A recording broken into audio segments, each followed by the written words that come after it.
ನೋಡಿ, ಇವತ್ತು ಡೇಟ್ 9ನೇ ತಾರೀಕು ನಮ್ಮ ಸಂಘಟನೆಯ ಫೇಸ್ಬುಕ್ ಪೇಜು ಕರ್ನಾಟಕ ರಾಜ್ಯ ಚಾಲಕರ ಪರಿಷತ್ ಅಂತ ಹೇಳಿ ಒಂದು ವಿಡಿಯೋ ಅಪ್ಲೋಡ್ ಮಾಡಿದ್ದೀನಿ.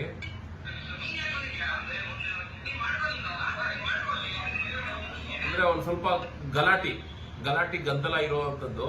ಇದೇನು ಮ್ಯಾಟ್ರು ಅಂದ್ರೆ, ಶ್ರೀರಾಮ ಫೈನಾನ್ಸ್ ತಾವರೆಕೆರೆ ಬ್ರಾಂಚ್ ಏನಿದೆ, ಬರೀ ತಾವರೆಕೆರೆ ಬ್ರಾಂಚ್ ಅಂತಾನೆ ಅಲ್ಲ, ಶ್ರೀರಾಮ ಫೈನಾನ್ಸ್ ಅಂತ ಏನು ಖಾಸಗಿ ಫೈನಾನ್ಸ್ ಇದೆ, ಇದರಲ್ಲಿ ಮ್ಯಾನೇಜರ್ಗಳು ಇನ್ವಾಲ್ವ್ ಆಗಿದಾರೋ ಅಥವಾ ಇನ್ನು ಯಾರ್ಯಾರು ಇದರಲ್ಲಿ ಇನ್ವಾಲ್ವ್ ಆಗಿದಾರೋ ಗೊತ್ತಿಲ್ಲ.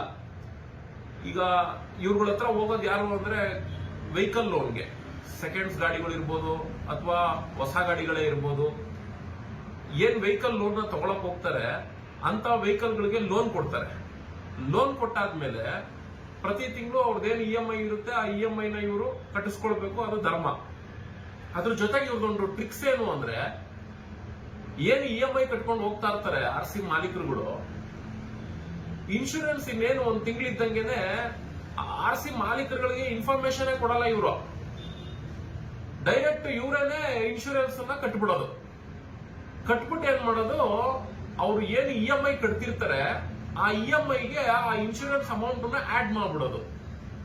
ಈಗ ಸಪೋಸ್ ಒಂದ್ ವೇಳೆ 10,000 ರೂಪಾಯಿ EMI ಕಟ್ತಿರ್ತಾರೆ ಅಂತ ಅನ್ಕೊಳ್ಳಿ, ಇನ್ಶೂರೆನ್ಸ್ ಅಮೌಂಟ್ ನ ಇವ್ರು ಕಟ್ಬಿಟ್ಟು ಆ EMI ಗೆ ಸೇರಿಸ್ಬಿಟ್ಟು 10,000 ಕಟ್ಟೋ ಅಂತವ್ರು ದಿಢೀರ್ ಅಂತ 15,000, 18,000 ಈ ತರ EMI ಇನ್ಕ್ರೀಸ್ ಮಾಡ್ಬಿಡ್ತಾರೆ.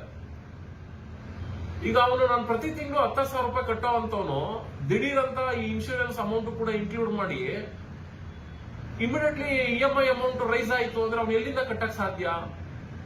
ನೀವು ಅನ್ಕೊಳ್ಬಹುದು, ಒಳ್ಳೇದೇ ಅಲ್ವಾ ಸರ್, ಅವ್ರು ಇನ್ಶೂರೆನ್ಸ್ ಕಟ್ಕೊಟ್ರೆ ಅದ್ರ ಬೇರೆ ಲೋನ್ ಅಲ್ಲಿ ಅವ್ರು ಕಟ್ಕೊಂಡು ಹೋಗುವಂತ ರೀತಿಲಿ ಮಾಡ್ಕೊಟ್ಟಿದ್ದಾರೆ ಅಂದ್ಮೇಲೆ ಇದು ಒಳ್ಳೇದೇ ಅಲ್ವಾ ಅನ್ನೋ ತರ ಕೆಲವ್ರು ಅನ್ಕೊಳ್ಬಹುದು. ಆದ್ರೆ ಇದು ಒಳ್ಳೇದಲ್ಲ. ಇವ್ರು ಏನ್ ಮಾಡ್ತಿದ್ದಾರೆ ಅಂದ್ರೆ, ಈಗ ಒಂದು 20,000 ರೂಪಾಯಿ ಇನ್ಶೂರೆನ್ಸ್ ಅಂತ ಅನ್ಕೊಳ್ಳಿ, 20,000 ರೂಪಾಯಿ ಮಾಡೋ ಜಾಗದ ಇನ್ಶೂರೆನ್ಸ್ಗೆ 40,000 ರೂಪಾಯಿ ಮಾಡ್ತಾರೆ. ಉದಾಹರಣೆ ಕೊಡ್ತಾ ಇರೋದು ನಾನು, 20,000 ರೂಪಾಯಿ ಇನ್ಶೂರೆನ್ಸ್ ಇತ್ತು ಅಂದ್ರೆ 40,000 ರೂಪಾಯಿ ಇನ್ಶೂರೆನ್ಸ್ ಅನ್ನ ಕಟ್ಬಿಡೋದು. ಇವರೇ ಅಮೌಂಟ್ ನ ಏಜೆಂಟ್, ಯಾವ ಒಂದು ಇನ್ಶೂರೆನ್ಸ್ ಜೊತೆಗೆ ಇವರು ಲಿಂಕ್ ಗಳಿರ್ತಾರೋ ಗೊತ್ತಿರಲ್ಲ, ಅವ್ರಿಗೆ ಇವರೇ ಪೇ ಮಾಡ್ಬಿಟ್ಟು ಇನ್ಶೂರೆನ್ಸ್ ಅನ್ನ ನಾವು ಮಾಡ್ಕೊಟ್ಟಿದೀವಿ ಅನ್ನೋ ತರ. ಅಂದ್ರೆ ಅದೇ ಇನ್ಶೂರೆನ್ಸ್ ಅನ್ನ ಹೊರಗಡೆ ಹೋಗಿ ಮಾಡಿಸಿದ್ರೆ 20,000, 22,000 ಈ ತರ ಬರುತ್ತೆ. ಇವರು 1:2 ಅಂದ್ರೆ 1 to ಡಬಲ್ ಅಮೌಂಟ್ ನ ಕಲೆಕ್ಟ್ ಮಾಡ್ಬಿಟ್ಟು ಅವ್ರ ತಲೆ ಮೇಲೆ ಹಾಕ್ಬಿಡೋದು.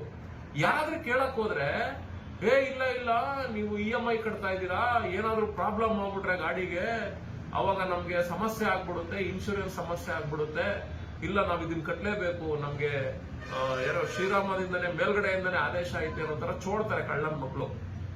ಯಾವ ತರ ಇವ್ರು ಲೂಟಿ ಮಾಡ್ತವ್ರೆ ಅಂದ್ರೆ, ಇವರು ಇನ್ಶೂರೆನ್ಸ್ ಮೇಲೆ ಇಷ್ಟು ಮುತುವರ್ಜಿ ವಹಿಸೋರು ಯಾಕೆ FC ಮೇಲೆ ಮುತುವರ್ಜಿ ವಹಿಸಬಹುದಲ್ವಾ? ಅದೇ ರೀತಿ ಟ್ಯಾಕ್ಸ್ ಮೇಲೆ ಮುತುವರ್ಜಿ ವಹಿಸಬಹುದಲ್ವಾ? ಅಲ್ಲಿ ಯಾವ್ದ್ರಲ್ಲೂ ಕಮಾಯಿ ಆಗಲ್ವಲ್ಲ, ಅದಕ್ಕೆ ಇನ್ಶೂರೆನ್ಸ್ ಅಲ್ಲಿ ಕಮಾಯಿ ಆಗುತ್ತೆ. ಯಾಕೆ ಅಂದ್ರೆ, ಇವ್ರು ಯಾರಾದ್ರೂ ಒಬ್ರು ಏಜೆಂಟ್ಗಳನ್ನ ಪರಿಚಯ ಮಾಡ್ಕೊಂಡಿರ್ತಾರೆ, ಆ ಏಜೆಂಟ್ಗಳಿಂದ ಇವರು ಒಂದು ಇನ್ಶೂರೆನ್ಸ್ ಹೋಯ್ತು ಅಂದ್ರೆ ಅವ್ರಿಗೆ ಕಮಿಷನ್ ಬರುತ್ತೆ. ಆ ಕಮಿಷನ್ ದುಪ್ಪಟ್ಟಿರುತ್ತೆ. ಅದನ್ನ ದುಡ್ಡು ಮಾಡ್ಕೊಳ್ಳೋ ಸಲುವಾಗಿ ನಾವು ನಿಮಗೆ ಸಾಲ ಕೊಟ್ಟಿದೀವಿ, ಕೊಟ್ಟಿರೋ ಸಾಲಕ್ಕೆ ಇನ್ಶೂರೆನ್ಸ್ ಅನ್ನು ಕೂಡ ನಾವೇ ನಮ್ಮ ಸೇಫ್ಟಿಗೋಸ್ಕರ ಕಟ್ಕೊಡ್ತಿದೀವಿ, ನೀವು ಪ್ರತಿ ತಿಂಗಳು ಕಟ್ಟುವಂತ EMI ಅಲ್ಲಿ ನಾವು ಅದನ್ನ ಸೇರ್ಪಡೆ ಮಾಡಿಸ್ಕೊಟ್ಬಿಟ್ಟಿದೀವಿ ಅನ್ನೋ ತರ ಹಿಂಗ್ ಚೋಡ್ತಾರೆ. RC ಮಾಲೀಕರುಗಳು, ಇಲ್ಲ ಸರ್ ನಾವು ಹೊರಗಡೆ ವಿಚಾರಿಸಿದೀವಿ, ನಮ್ ಇನ್ಶೂರೆನ್ಸ್ ಗಳೆಲ್ಲ ಕಮ್ಮಿಗೆ ಬರುತ್ತೆ, ನೀವು ಜಾಸ್ತಿ ಮಾಡಿದೀರಾ, ನಿಮ್ ಇನ್ಶೂರೆನ್ಸ್ ನಮಗ್ ಬೇಡ, ವಾಪಸ್ ತಗೊಳ್ಳಿ, ನಾವು ಆಲ್ರೆಡಿ ಬೇರೆ ಕಡೆ ಮಾಡಿಸ್ಕೊಂಡ್ ತಂದ್ಕೊಡ್ತೀವಿ ಅಂದ್ರೆ ಅದಕ್ಕೆ ನಾನಾ ತರ ಕಾರಣಗಳು, ಕ್ಯಾನ್ಸಲ್ಲೇ ಮಾಡೋದಿಲ್ಲ. ಈ ತರ ಸಮಸ್ಯೆಗಳನ್ನ ಮಾಡ್ಕೊಂಡು ಇವರು ಲೂಟಿ ಹೊಡಿತಾ ಇದ್ದಾರೆ ಲೋನ್ ತಗೊಂಡಿರುವಂತ RC ಮಾಲೀಕರುಗಳ ಕಡೆಯಿಂದ. ನೋಡಿ, ಈ ಗಲಾಟೆ ಏನಕ್ಕಾಗಿದೆ ಅಂದ್ರೆ, ಅದು ಲೋನ್ ಎಲ್ಲ ಕ್ಲಿಯರ್ ಆಗೋಗಿದೆ. NOC ತಗೊಳ್ಳೋದಕ್ಕೆ ಇವ್ರು ಹೋಗಿರ್ತಾರೆ, NOC ಕೊಡದೆ ಸತಾಯಿಸಿದ್ದಾರೆ, 2 ತಿಂಗಳು ಸತಾಯಿಸಿದ್ದಾರೆ. ಈ ಲೋನ್ ಕೊಡೋ ಸಂದರ್ಭದಲ್ಲಿ ಶ್ಯೂರಿಟಿ ಯಾರಿರ್ತಾರೆ ಅವ್ರಿಗೆ ತೊಂದರೆ ಆಗ್ತಾ ಇರುತ್ತೆ. ಆಮೇಲೆ ಅವರು ಇವರೆಲ್ಲ ಸೇರ್ಕೊಂಡು ಅಲ್ಲಿ ಶ್ರೀರಾಮ ತಾವರೆಕೆರೆ ಬ್ರಾಂಚ್ ಹೋದಾಗ ಈ ಗಲಾಟೆ ನಡೆಯೋದು. ಇವ್ರು ಗಲಾಟೆ ಮಾಡಾದ್ಮೇಲೆ ನಿನ್ ಯಾವ ಇನ್ಶೂರೆನ್ಸ್ ಕಟ್ಟಕ್ ಹೇಳಿದ್ದು, ನಾವು ಕಟ್ಟಿದೀವಲ್ಲ, ನಾವು ಕಟ್ಟಿ ನಿನ್ಗೆ ಹೇಳಿದೀವಲ್ಲ, ನಿಂದ ಇನ್ಶೂರೆನ್ಸ್ ಅನ್ನ ಕ್ಯಾನ್ಸಲ್ ಮಾಡ್ಕೊ, ನಮ್ದು ಆಲ್ರೆಡಿ ಇನ್ಶೂರೆನ್ಸ್ ನಾವು ಕಟ್ಟಿದೀವಿ ಅಂತ, ನಮ್ಗೆ ಏರ್ ಬಿದ್ದೈತಾ 1 to ಡಬಲ್ ಕಟ್ಟೋದಕ್ಕೆ, ನಾವು ಕಟ್ಕೊಂಡ್ ಬಂದಿರೋ ಇನ್ಶೂರೆನ್ಸ್ ಇದು, ನಿನ್ಯಾರು EMI ಅಲ್ಲಿ ಆಡ್ ಮಾಡಕ್ ಹೇಳಿದ್ದು ಅನ್ನೋ ತರ ಎಲ್ಲ ಕ್ಲಾಸ್ ತಗೊಂಡಿದ್ದಾರೆ. ಆಮೇಲೆ 2 ದಿನ ಬಿಟ್ಕೊಂಡು ಸರ್ಕಸ್ ಹೊಡೆದು ಇದನ್ನ ಯಾವಾಗ್ಲೂ ಅಪ್ಲೋಡ್ ಮಾಡ್ಬೇಕಾಗಿತ್ತು, ವಿಡಿಯೋ ನಾವು ಅಪ್ಲೋಡ್ ಮಾಡ್ಲಿಲ್ಲ. ಯಾಕೆಂದ್ರೆ ಅವ್ನ ಕೈಗೆ NOC ಸಿಗ್ಲಿ ಅಂತ ಹೇಳಿ.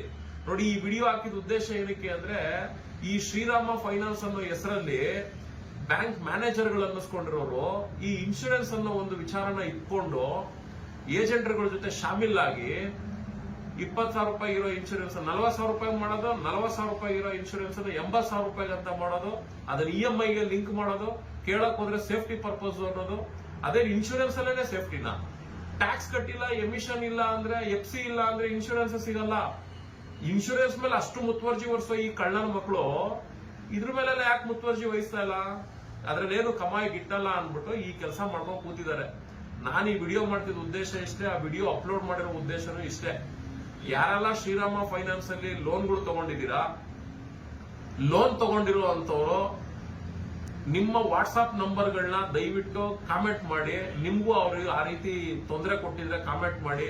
ಖಂಡಿತ ವಾಟ್ಸ್ಆಪ್ ಒಂದು ಗ್ರೂಪ್ ಮಾಡ್ತೀನಿ. ಯಾಕೆಂದ್ರೆ ಯಾರು ಲೋನ್ ನ ತಗೊಂಡು ಈ ಸಮಸ್ಯೆ ಅನುಭವಿಸಿದಾರೋ ಅವ್ರ ಕೈ ಜೋಡಿಸಿದ್ರೆ ಮಾತ್ರ ಇದಕ್ಕೆ ಅಂತ್ಯ ಆಡೋದಕ್ಕೆ ಸಾಧ್ಯ. ನಾವು ಸಂಘಟನೆಯವರು, ಸಂಘಟನೆಯಲ್ಲಿರೋ ಸದಸ್ಯರುಗಳನ್ನ ಸುಮ್ಮನೆ ಕಾಮನ್ ಆಗಿ ಹೋಗಿ ಕರ್ಕೊಂಡ್ಬಂದು ಕೇಳ್ಕೊಂಡ್ ಬಂದ್ಬಿಟ್ರೆ ಏನು ಯೂಸ್ ಆಗಲ್ಲ. ಇದ್ರಲ್ಲಿ ಯಾರು ಸಮಸ್ಯೆ ಸಿಲುಕಿರ್ತಾರೆ, ಯಾರು ಈ ತರ ಸಮಸ್ಯೆಯಿಂದ ಪ್ರತಿದಿನ ಬಳಲ್ತಿದ್ದಾರೆ, ಇಂಥವ್ರ ಕೈ ಜೋಡಿಸ್ಬೇಕು. ಯಾಕೆಂದ್ರೆ ಅವ್ರದೇ ನಮ್ಗೆ ಡಾಕ್ಯುಮೆಂಟ್. ಹಂಗಾಗಿ ಅಂತವ್ರು ಕಾಮೆಂಟ್ ಮಾಡಿದ್ರೆ ಖಂಡಿತ ಈ ವಿಚಾರದಲ್ಲಿ ಇಲ್ಲಿ ನಡೀತಿರುವಂತ ದಂಧೆಗೆ ಅಂತ್ಯ ಆಡ್ಬೋದು, ನಿಮ್ ಸಮಸ್ಯೆಗೂ ಕೂಡ ಮುಕ್ತಿ ಕೊಡಿಸ್ಬೋದು. ಇಲ್ಲ ಅಂದ್ರೆ ಏನು ಮಾಡಕ್ ಸಾಧ್ಯ ಇಲ್ಲ.